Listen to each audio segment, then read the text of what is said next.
So if anybody's wondering what's happened since last weekend, we got the do-it-yourself ram air intake here, and we got in the mail the HKS Carbon Titanium exhaust that you guys voted on. This is the one that won.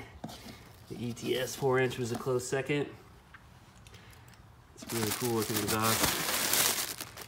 The muffler is a lot bigger than I thought it would be, but it has this carbon muffler. Of course, the burnt titanium tip. It's gonna take off that heavy exhaust, stock exhaust system, which has like 3 mufflers and 2-inch piping. So that's what we're gonna do today. So stay tuned for exhaust videos.